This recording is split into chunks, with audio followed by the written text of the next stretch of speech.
not least just because it helps me relax as much as anything. So the race itself, I guess many of you stayed up all night watching it or have read the reports. I wasn't actually that nervous at all before the race. I had no expectations. I seriously didn't know who any of the other athletes were apart from the ones that I trained with. And my training partner had to show me who Makili was and Natasha. And that is really how little I knew. So no, I wasn't nervous. I mean, no more so than I am before any race. The swim went pretty poorly, has to be said. I was about 3 minutes down on my time. I guess once you get stuck in a pack, it's very difficult then to move out of that. And I just didn't get in with a pack that was, I guess, going at the speed that I could have gone at. But maybe that meant that I had more to give on the bike and the run. So I don't know if that was too much of a disadvantage. And when I went out on the bike, I was actually feeling pretty rotten for the first 30k. I remember thinking, oh bloody hell, this is going to be a really long day, what's going wrong? And Kate Major went past me and I couldn't stick with her, so she went like a bat of hell to catch up with the lead girls, and I couldn't go with her, and I thought, oh shit. But I just kept kind of trucking along, and then I don't know, I just found some rhythm. And then there's a big steep climb. Well, no, it's not a big steep climb. It's a drag, about a 6k drag going up to the turnaround point at 90k, and we had a headwind, and I was grinding it out at like 18k an hour, thinking, oh fuck.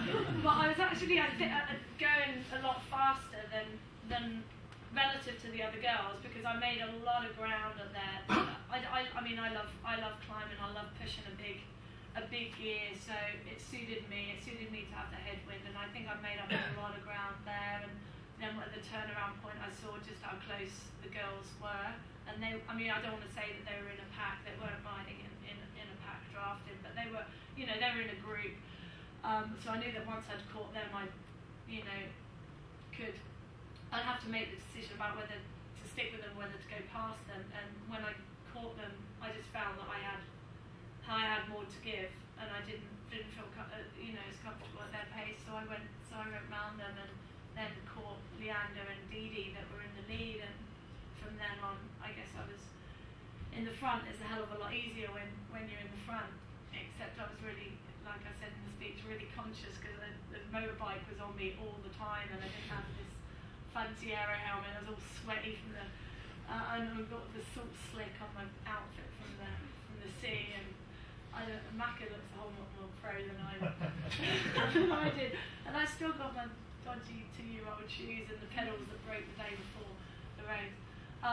But yeah, I mean, it was great. I really couldn't believe that I was leading Hawaii, and everyone said to me, oh, but you were smiling so much. I'm like, well, bloody oath I am, because I'm leading the biggest race in the world. Of course I'm going to be smiling. So even if it didn't end happily, at least I would have known that I'd at least been in the lead for a little bit.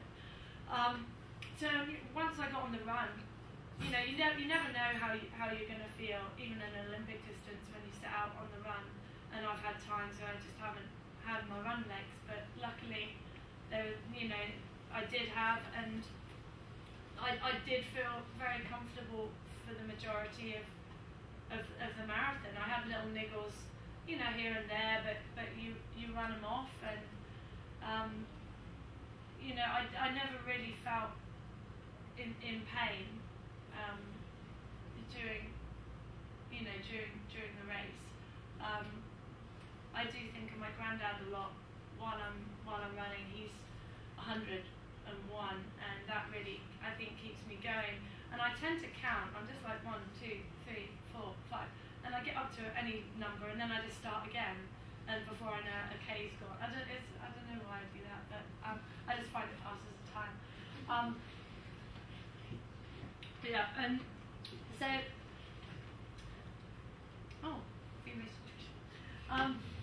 so yeah, and just finishing, as you saw on the video, I got a bit confused about where the finish was, and grabbed the flag from a friend that that I knew on the side, and then had to run with the bloody flag for ages and ages and ages because the finish was further than I thought, but it didn't matter, and I enjoyed it, and I mean, I was more than happy, to run a sub 3 hours. And to be honest, I never expected to go to Hawaii and to win. I wanted to get a top 10. That was what I thought I would have been happy with, and just to win was absolutely amazing and beyond my wildest dreams. And I still get quite emotional watching the video and thinking about it. And it was really quite inspiring. I stayed at the finish line all night after I had to pee in a bottle and do a press conference. I went straight back to the finish line and just stayed there and watched 1,000 athletes come over the finish line, and it was bloody awesome. It was so inspiring, and I was more emotional doing that than I was crossing the line. So I just thought you might be interested, I don't know, in kind of my pre-race nutrition. So that was what I ate the day before, and it's my friend is the professor of exercise metabolism at Birmingham Uni, Asker Ukendrup, and he's just analysed it. So he's the one that's calculated all the calories and stuff, because I don't do any of that shit. But he's done all of that and said it was very good, and I was spot on. So I mean, it's not very scientific, but I just eat this is the tried and tested. This is what I have the day before most races. So this is my breakfast at 4 o'clock in the morning. I didn't sleep much that night. There were people having a domestic argument next door, and then babies crying and sirens going off. So it's not the best night's sleep I've ever had. But yeah, this is what I ate. It's not actually a lot, but I think it's what you eat in the days prior to the race that matter, and I find that this really suits me before a race, not to have too much, for breakfast. So yeah, that's what I had. And then during the race itself, I have I don't really want to call it a strategy, because I only really tried it out in Korea, and it worked well there. But I have one power bar gel in T1 coming out to swim. It's non-caffeinated. And then on the bike I have this product called Enduro Optimizer, and I suggest you all go out and buy it. It's absolutely fantastic. You can only get it in Australia, but it's the docs. It's so good.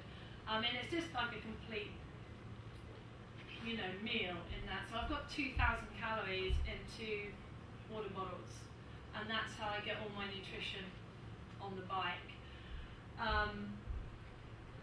In addition to that, you'll see I have the profile water bottle that I fill up all the time, so I'm drinking almost constantly. And when it's windy in Hawaii, you don't want to take your hands off the tri bars too much, otherwise you'll wobble it around, especially if you have really bad bike handling like I do. So yeah, just having that profile bottle there really did help me, and it forces you to drink, and you can also splash it back on your face.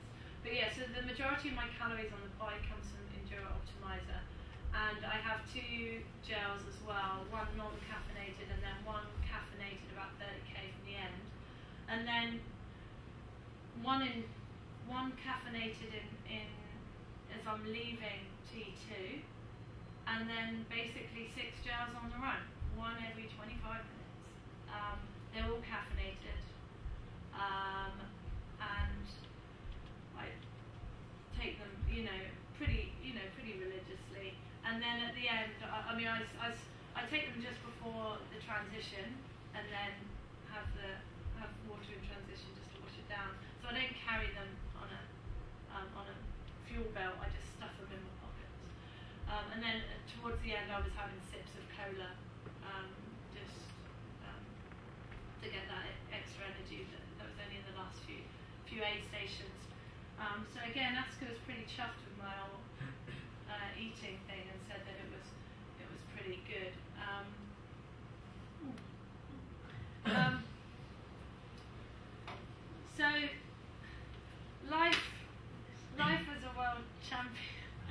seems really strange to say it because I'm just the same old me.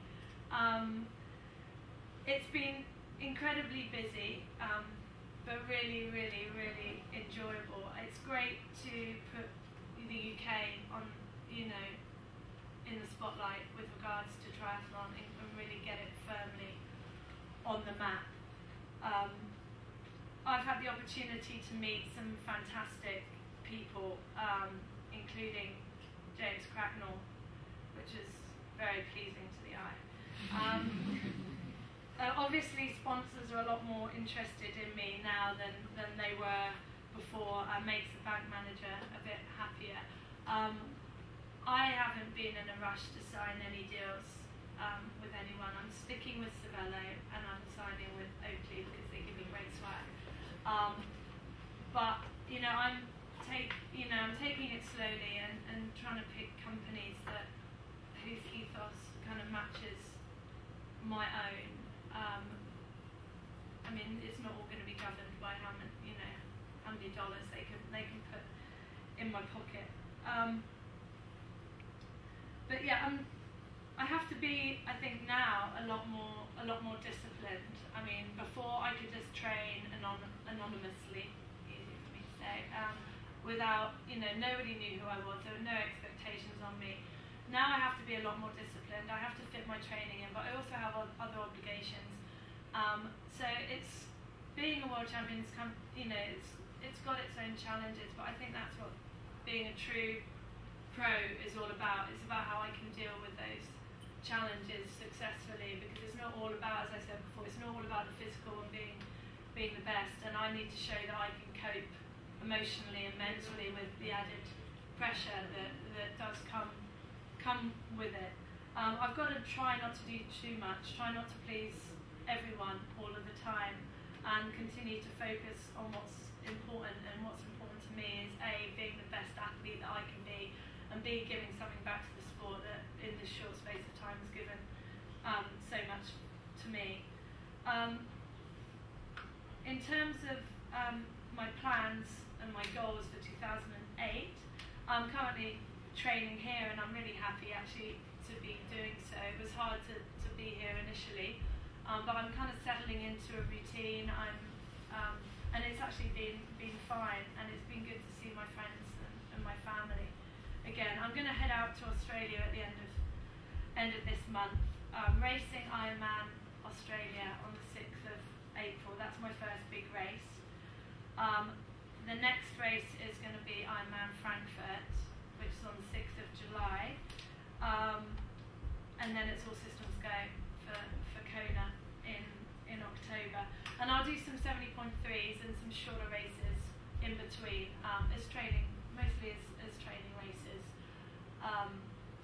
And I haven't really picked those yet. I'll just see where I am and how my training is going. I'm really keen this summer to race in the UK, do at least one race. It won't be Ironman UK or the 70.3, but I mean there's some other great races. I did Blenheim last year, which is fantastic. So I'd like to come here, and I'd like to support some of the local races. I think that's really important to me, and I think it's important to the sport in the UK that they have high profile people turning up. So if I can, I will. In terms of my goals are just to get better and to improve. I know it sounds a bit cliche, but in terms of swim, bike and run, I just got to get faster. And I can get faster, and I know I can get faster. And 2:59 isn't the fastest that I can run. So that's my goal. My goal is to get better. If that means I only come third at Hawaii this year, and I've improved, then that's all I can really ask for, because you can't control what everyone else does. You can only train, to your fullest potential, and then hopefully, that'll, get you some success. But you can never control what everyone else does. My other goal is to play my part in inspiring people to take up triathlon or just sport in general, but also, I guess, to get people to push themselves just that little bit more, and to believe that they can be that little bit better, and to push that boundary and aim that little bit higher. And then there's always going to be risks associated with it. It was a big risk for me to decide to turn professional, but if you don't take the risk and you don't dare to dream a little bit, then nothing's going to come true. So I think hopefully I can help to inspire people just a little bit. I always get asked about the Olympics, so I'll preempt the question. I'm not totally discounting it. I have to say it's quite unlikely, not least because I want to do what I enjoy most, and I really do enjoy the longer distances. I'm not strong enough in the pool yet to be uber competitive at Olympic distance. So swimming is something I'd have to definitely work on, as well as my bike handling skills. All kidding aside, cycling in a pack is just so different, and I have to say I much prefer cycling, or I much prefer the non-drafting races. I'm still talking to British Triathlon about the Olympics, and it isn't totally out of the question, but I think it's quite unlikely, to be honest. And the last thing is, I guess, the social development angle. There's a picture of Scott Rigsby. Many of you probably know about Scott. He's a double leg amputee, and he's the first double leg amputee to complete Hawaii, and he's an absolutely amazing athlete and a great ambassador for the sport, and he's really inspired me and has helped inspire a lot of people. And again, I've realised just how powerful sport can be in bringing all different kinds of people together and getting them to challenge themselves just that little bit more and reach outside of their comfort zone. In terms of social development, I'm working very closely within the team on our projects with the Philippines, and I'm mentoring a couple of Filipino athletes. I identified some of the athletes in the Philippines, and they're now being coached under Brett, and were incredibly successful at the Southeast Asian Games recently. I've also got a couple of charities that I'm supporting, one in Nepal and one in the UK, and I've been closely involved with both of those for a number of years. And I'm also speaking to people like Scott about possible involvement in other charities. I'm trying not to spread myself too thinly. It's very difficult to do many things justice, and I don't want to try and do too much too soon. I will be auctioning my P2 to charity, for charity, at some point as soon as my new one comes through. So yeah, that might be up on eBay or Tri247 or one of those websites. I just want to finish off by saying thank you so much for taking time out of your schedules, your training schedules, social lives, family, to listen to me. I want to thank Physio for Life for what they've done for me for the past month, in terms of getting my shoulder better, and the sports massage, and also giving me the opportunity to do this talk. Thanks to my friends, a couple of whom are here, for all their unwavering support to me. I really do appreciate it, and I'm quite excited because now I get to thank my sponsors, and I've never done this before. So, thanks to Savello, to Sigma, who are helping me out, and Madison, who are helping me with some bike equipment, and also to Oakley, and thanks also go to my manager, Ben Mansfield, who's been actually invaluable in improving my bank balance. So yeah, thanks, and feel free to ask me almost anything you want. Sorry if it went on too long. You mentioned